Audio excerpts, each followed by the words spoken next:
Hello, hello. Quite an exciting session today. I believe I'm quite excited about it. Anyway, and we're going to be thinking about our 90-day plan. We're bringing things to focus now. So we've been talking about purpose. We've been talking about personality and giftings. Hopefully, we're getting some idea of the direction we're supposed to take and how it kind of fits together. And today, really, the title of this is What the Lord of the Rings Can Teach Us About Making Goals and Achieving Our Purpose. So it's a bit of a fun session, but it's kind of serious as well. And I wanted to make it often you get into planning and it can get really technical and can get really kind of you can lose the plot a little bit.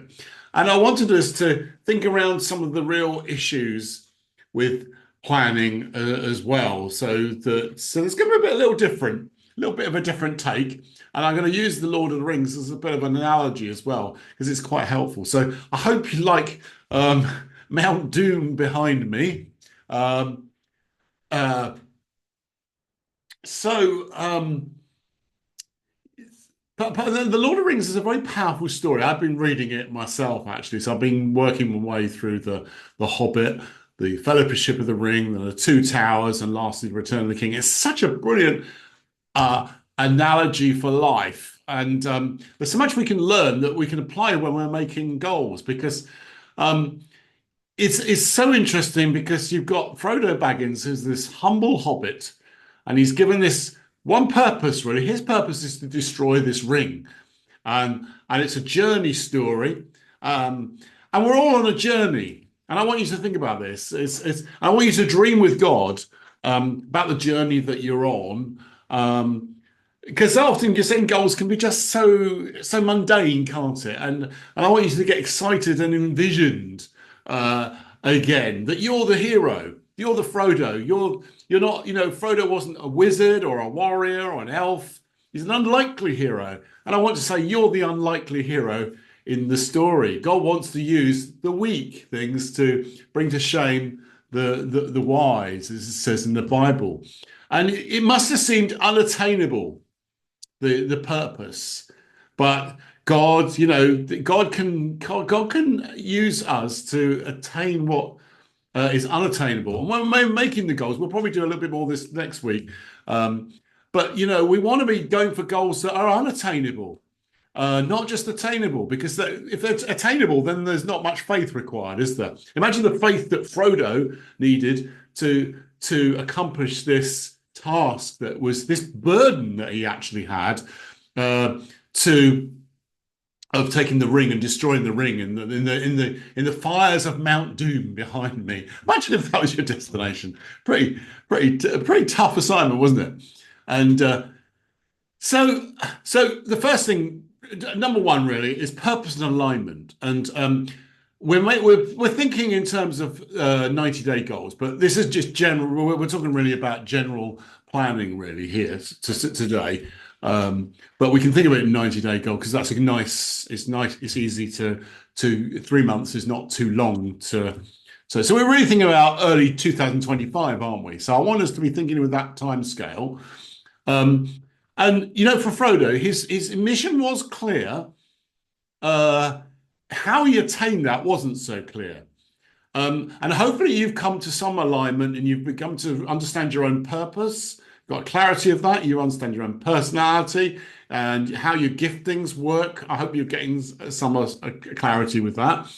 And the more we're certain about our purpose, then in a sense, the more easy it is in terms of focus. It doesn't mean the task itself isn't difficult, because obviously sometimes we don't know how to accomplish that, and that's what we're trying to do with when we're planning. We're trying to work out what some of the steps we need to get to Mount Doom and put this ring in the fires of Frodo didn't know at the beginning, did they? They had no idea how this was going to be accomplished, but they had to kind of plan some steps and then get going. Ask yourself also what prophetic words you have that are current and are helpful. You know, maybe you need some prophetic words to help you get a bit more clarity. But think about the prophetic words you have, because God will often bring you back to prophetic words that haven't actually been fulfilled and maybe are for a season. So that's actually number two, recognizing the season and timing, because it really matters with in terms of setting out on this assignment that you're on, that you understand the season. Um, you know, because if it might not be right to launch out um, on your mission in the middle of winter, because that might not be the right season. It might be a bit foolish to do that. It might be better to wait until the weather is more congenial and that kind of thing. Um, on the other hand, sometimes if you're always waiting for the right everything to line up and be in the right season, you might miss it. You might procrastinate, and when you're in the Lord of the Rings story, for example, Frodo pretty much has to get going immediately because the Nazgul, the Dark Riders, are searching him out. So there's a kind of urgency to him getting started to delay. And I always suggest actually that probably that's going to be more the issue. But it is important to assess the season. What's the season in your life? If you're in a season of hiddenness, for example, or you're in a season of manifestation. That's another important question to ask. Um, you know, it could be in a season of preparation, but let's not make that an excuse, because sometimes that can be an excuse to not do anything. Um, Number three, healing and releasing baggage. Now, this is connected with preparation, and actually connected with the previous point, because you know, if we're not healed up, then taking on a big long journey like Frodo was on would be pretty unwise, wasn't it? And do you remember at some point, Frodo actually gets wounded by the Nazgul and takes this wound, and he has to go to where is it? Rivendell. He goes to Rivendell, and that's the place where he gets healed up before the next phase of the story unfolds. And that's really important to get emotional healing, whatever we need, because that could really limit us and limit our ability to fulfill our mission. Um, and this is very interesting as well. Is releasing what you can't carry as well. So that sometimes we need to get rid of baggage. So we need to get rid of the unnecessary things. And you know, Frodo's called to carry the ring. He's carried to carry that weight. And Sam actually is an amazing servant. He's a really amazing picture of servanthood. Actually, the way his mission is to support Frodo. And that's kind of really important that you know that. There are some people carry kind of called to carry the ring. Others are called to support in the mission. So it's important to know where you fit in and what your strengths are, your weaknesses. Um, so getting healed was essential. So maybe you need to get healed. Ask yourself that question. Is there any areas where you need to get healed and where you need to get rid of? You know, it talks about sin weighing us down, the weight of sin in Hebrews. It's so easy entangles us. And sometimes we just need to let go of things that are not we shouldn't be carrying.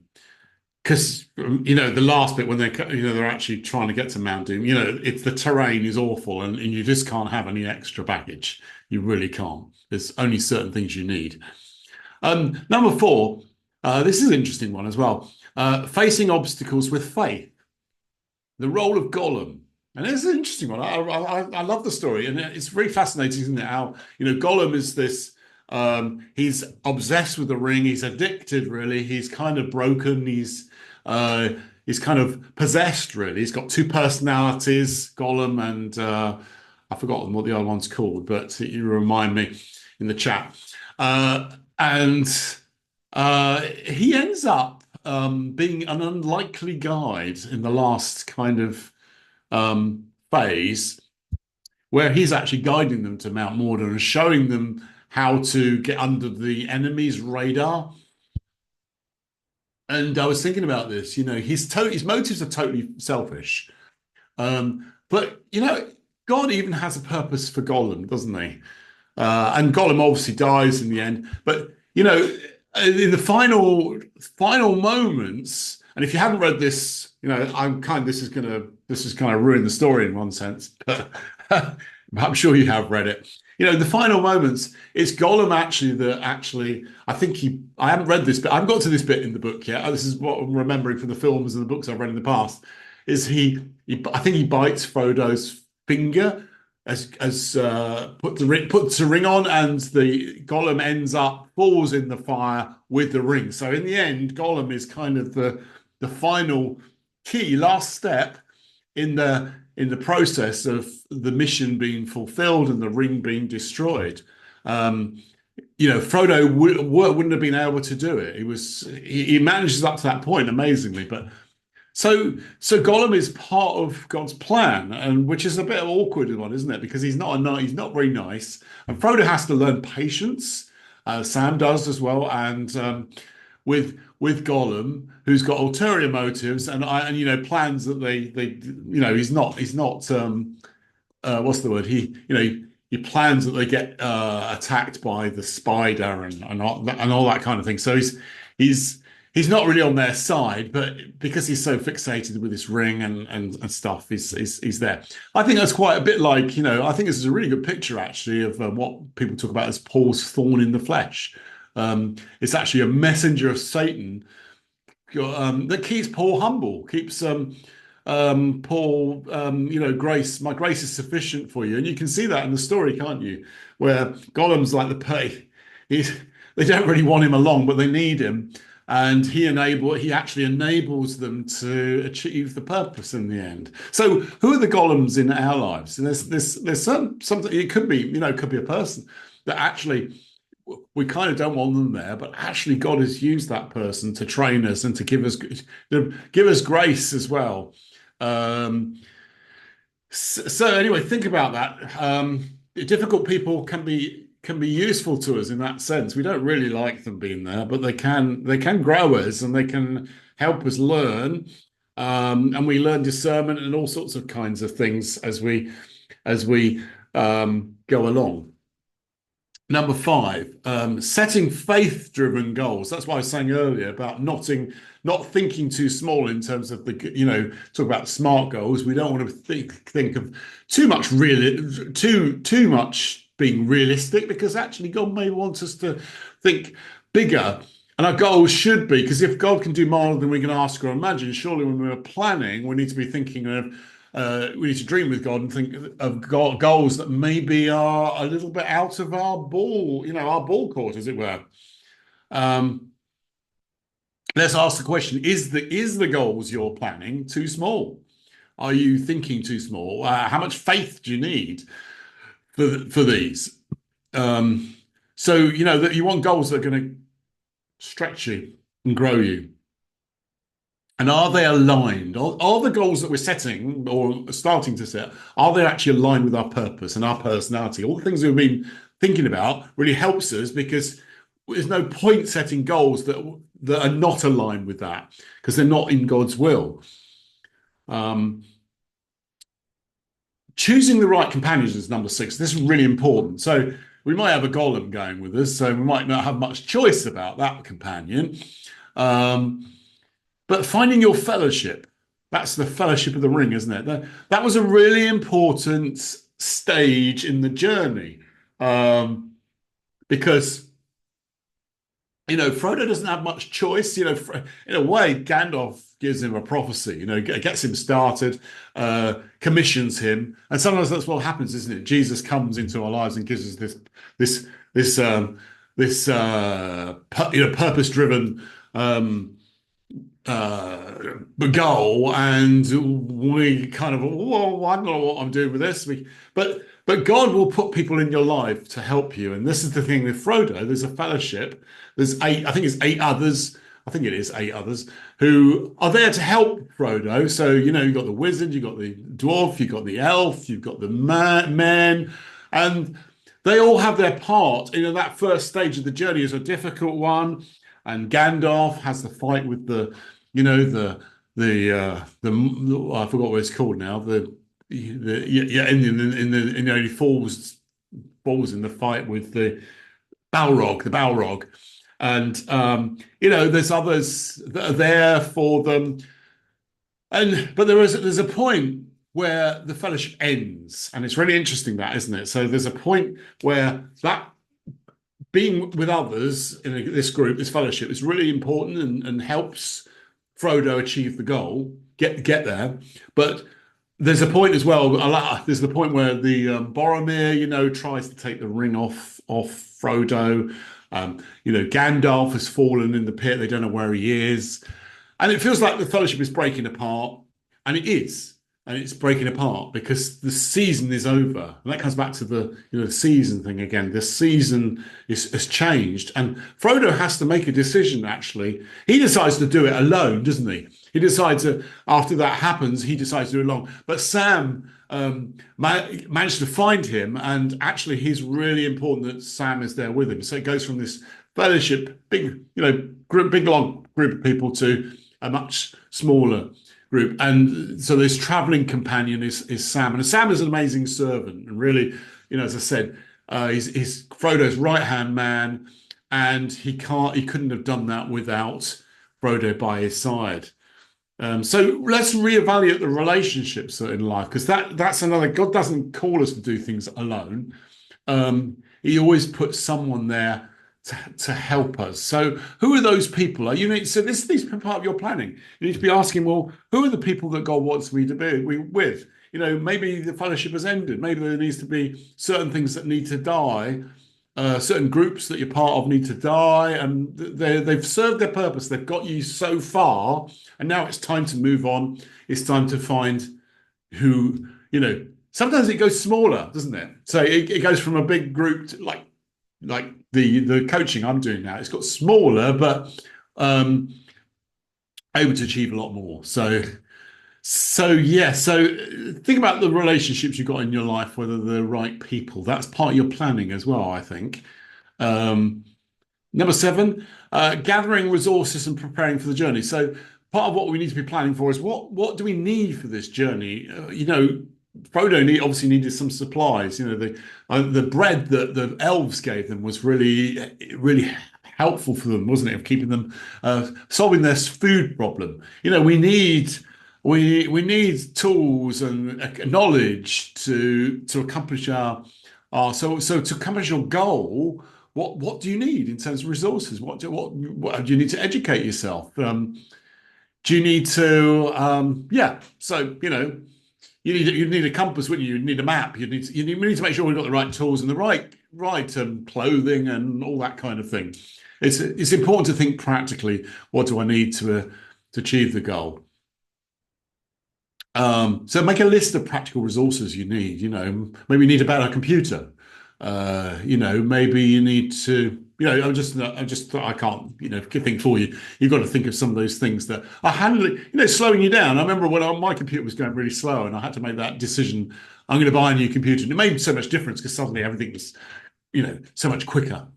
ChatGPT can make everything so much faster in preparation. This talk I did in about an hour, prepared it with ChatGPT, and it's like, wow, because it just helps you plan. Let me just put my battery thing in, because if I don't plug this in, it's going to go blank screen.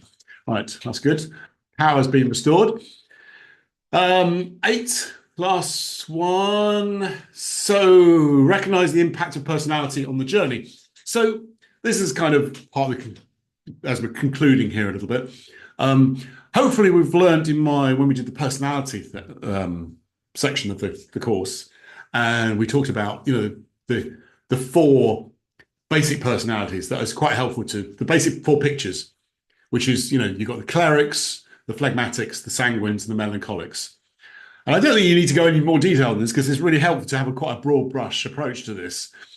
So this is think about this, how this affects your planning. So the clerics, I'm a bit cleric, we kind of like planning, we kind of like goals.